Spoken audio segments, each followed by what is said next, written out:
ముహూర్తానికి పెళ్లి జరుగుంటే దంపతులిద్దరూ హోమం జరిపించుండేవాళ్లు. జరగకపోతే హోమం ఆపేయాలని గురువుగారే చెప్పారు.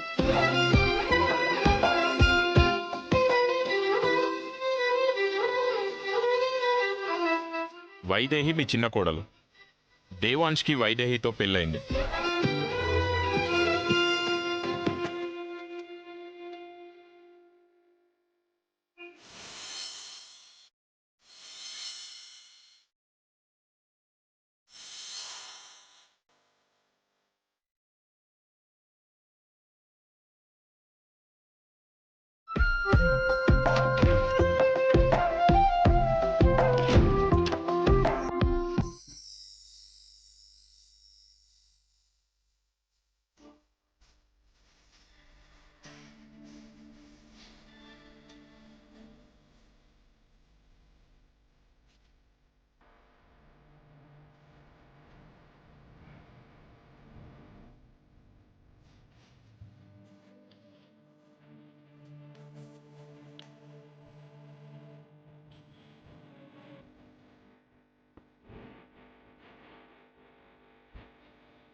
చూస్తుంది.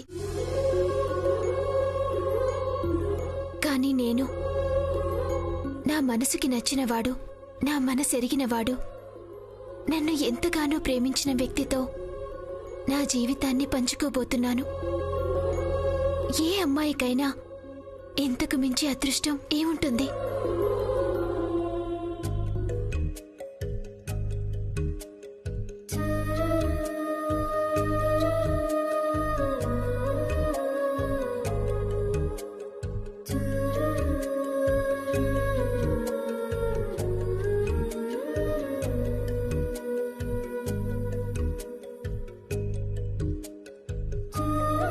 కానీ ఈ అదృష్టం వెనుక ఎన్ని బాధలో.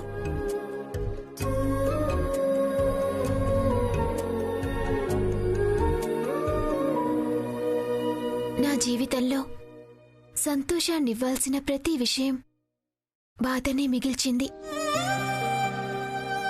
మిమ్మల్ని ప్రాణానికి ప్రాణంగా ప్రేమించా. కానీ సియాతో పెళ్ళన్నారు. తాళి నా మెడలో కట్టారు.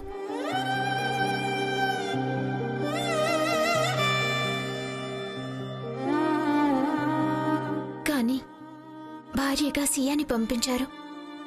మీ భార్యనైనా మీ జీవితంలో ఉండలేక, మీ పక్కనే ఉంటూ మీకు ఏమీ కాలేక ప్రతి క్షణం ఎంత నరకం అనుభవించానో బయటికి రాలేక గుండెల్లోనే ఎంకిపోయిన నా కన్నీళ్ళకే తెలుసు.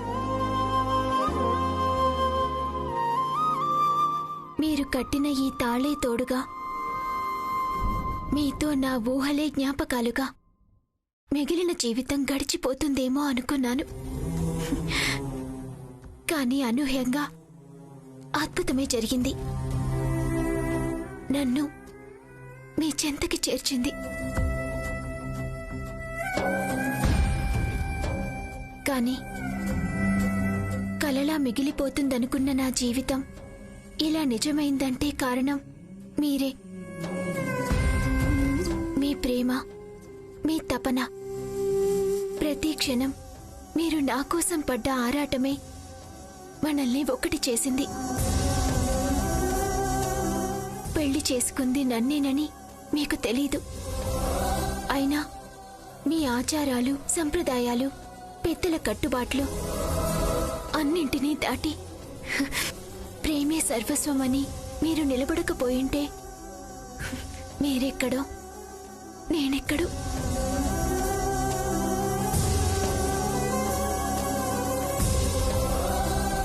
మీరు నా ప్రేమ కోసం ఆరాటపడుండొచ్చు. కానీ ఈ క్షణం నా జీవితంలో సంతోషమంటూ ఉందంటే మాత్రం అది మీ ప్రేమ భిక్షే.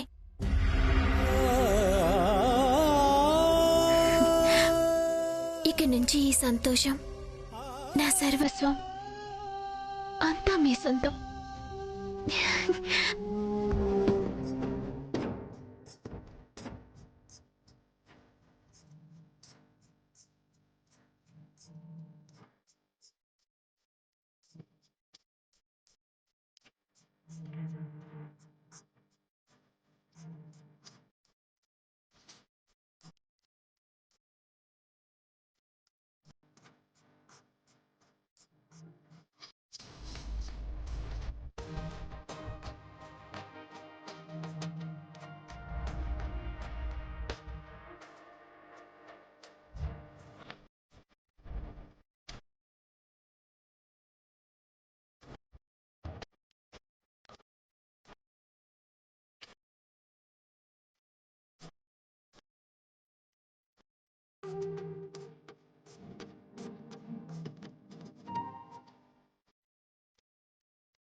ఎన్ని ప్లాన్లు వేశాం, ఎన్ని ప్రయత్నాలు చేశాం, ఒక్కటంటే ఒక్కటి కూడా వర్కౌట్ అవ్వలేదు. దేవాంశని రాజ్యాధిపతి కాకుండా ఆపుదామనుకున్నాం, అవ్వలేదు.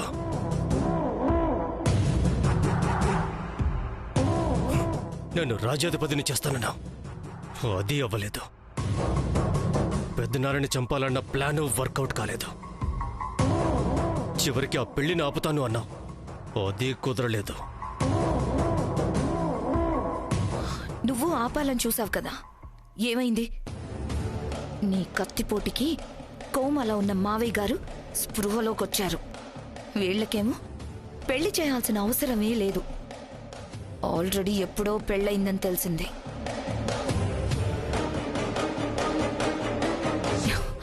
అయినా నువ్వు నన్ను, నేను నిన్ను అనుకోవడంలో ఏం ఉపయోగం లేదు. జరగాల్సింది చూడు. ఇంకా ఏమున్నాయి చూడ్డానికి? అన్నీ అయిపోయాయి. ఏంటైపోయేది? అసలు మ్యాటర్ ఇప్పుడే మొదలైంది. ఇన్నాళ్ళు ఏం చేయాలా అని ఆలోచించాం. ఇప్పుడు మనకేం కాకుండా జాగ్రత్తగా ఉండాలి. మనకేమవుతుంది? చేసిందంతా మర్చిపోయావా ఏంటి? ఆ రోజు నిన్ను రాజ్యాధిపతిని చేయబోయి దేవాంశ్ని రాజ్యాధిపతిని చేసినప్పుడు ఇదంతా ఎవరు చేశారో తెలుసా అని మన వైపు ఒక్క లుక్కిచ్చారు. ఈ పరిస్థితికి కారణమైన వాళ్ళెవరో కూడా నాకు తెలుసు. ఇదంతా మనమే చేశామని తెలిసి ఇప్పుడు అడిగితే ఏం చెప్తాం?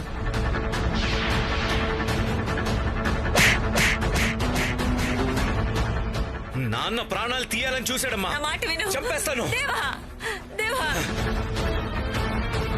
నిజమే. నీకేంటి? జైలుకి పంపినా పోతావ్, బయటికి గెంటినా ఎలాగోలా బతికేస్తావ్. కానీ నా పరిస్థితి ఏంటి?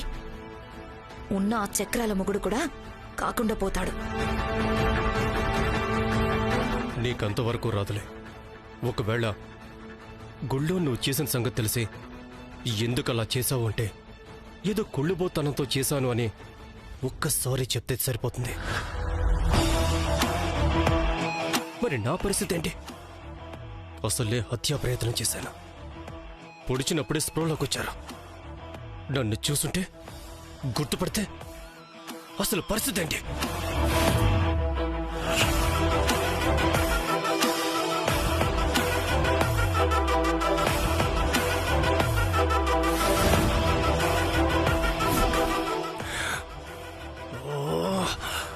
అస్సలు సంగతి మర్చిపోయాను. పెద్దనాన్నని చంపడానికి ఉపయోగించిన కత్తి ఒక చోట దాచాను. దాన్ని తీసేయాలి కదా? లేదు, తీసుకెళ్లి బెడ్రూమ్ లో దాచుకో. అసలు కొంచెమైనా బుద్ధుందా? అలాంటివి ఎవరైనా ఇంటి సరౌండింగ్స్ లో దాస్తారా?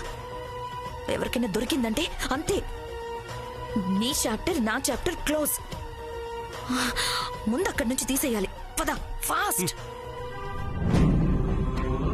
అయితే ఇప్పుడు నువ్వు చెప్పిందంతా నిజమేనా వైదేహి? అదేంటి అలా అడుగుతున్నారు? నిజమో అబద్ధమో మీకు తెలీదా? అన్నీ తెలుసు. కాకపోతే నిజం అనుకున్నది అబద్ధమైంది, అబద్ధం అనుకున్నది నిజమైంది. అందుకే మళ్ళీ అడుగుతున్నా. సరే, నిజమే అనుకుందాం. మరి నేను నిన్ను ప్రేమించడం,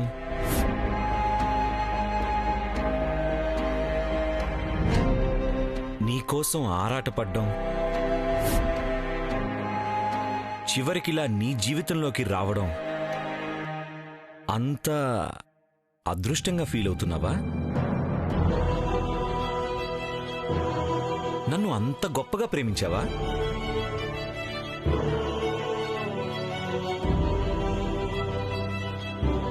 ఈరోజు మీలో సంతోషాన్ని తప్ప సందేహాన్ని చూస్తాననుకోలేదండి. అయినా మన ప్రేమలో సందేహమా? అంటే నన్ను అంత గొప్పగా ప్రేమించావన్నమాట. మరైతే ఇన్నాళ్ళు మన పెళ్లి జరిగిందన్న సంగతి ఎందుకు చెప్పలేదు?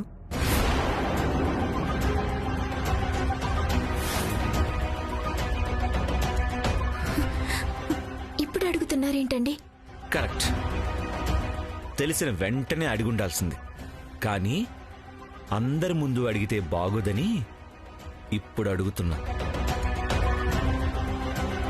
నన్ను అంతగా ప్రేమించిన దానివి పెళ్ళైన సంగతి చెప్పకుండా ఎందుకు దాచావు?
కాదండి. ఏది కాదు. మనమిద్దరం ప్రేమలో మాత్రమే ఉండి కన్న తండ్రి కోసం ప్రేమని త్యాగం చేశావంటే ఓకే, కానీ మనకి పెళ్ళైంది కదా వైదేహి. భారతీయ స్త్రీకి ఒక్కసారి మూడు ముళ్ళంటూ పడ్డాక అమ్మ, నాన్న, అక్క, చెల్లి, చివరికి పిల్లల కంటే కూడా భర్తే సర్వస్వం కదా. మరి నేనెందుకు నీ సర్వస్వం కాలేకపోయాను? నాకన్నా మీ నాన్న, చెల్లి, నీ కుటుంబ సంతోషమే ఎందుకు ముఖ్యమైపోయింది? నీ తాళికి, మన ప్రేమకి, భార్యాభర్తల బంధానికి కూడా ఎందుకు విలువివ్వలేకపోయావు? మీరిలా అడిగితే ఏ సమాధానం చెప్పను? నువ్వు సమాధానం చెప్పలేవు, కానీ నా బాధేంటో, నువ్వు చేసిన తప్పేంటో నీకు తెలియాలి.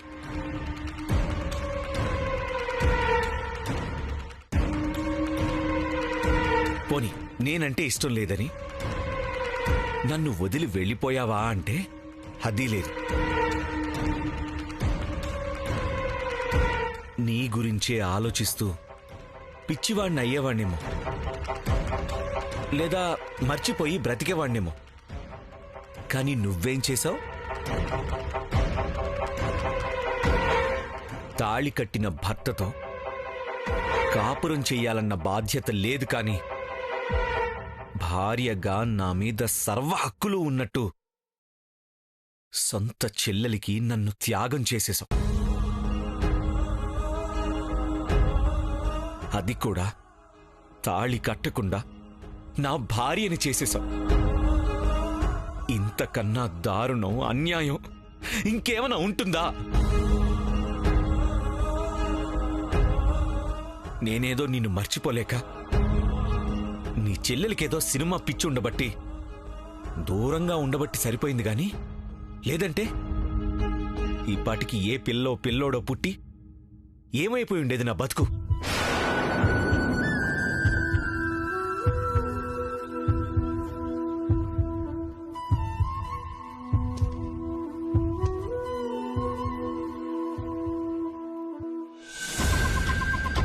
ఒరే జానకి, ఒరే ఒరే, అయ్యయ్యో, ఒరే ఒరే జానకి, ఆగరా ఆగరా ఆగరా, ఒరే జానకి, ఒరే జానకి, వద్దురా వద్దురా, నా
ఇది నా కూతురు కాదు,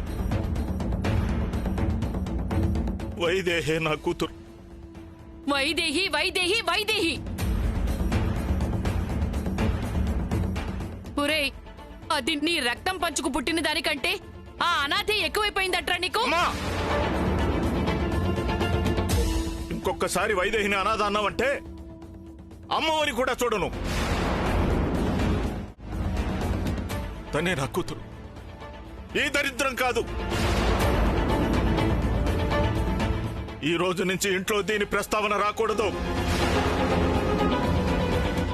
దీని జ్ఞాపకాలు అస్సలు ఉండకూడదు. ఒరే జానకి, తప్పురా. ఒరే నాయనా, నా మాట వినరా.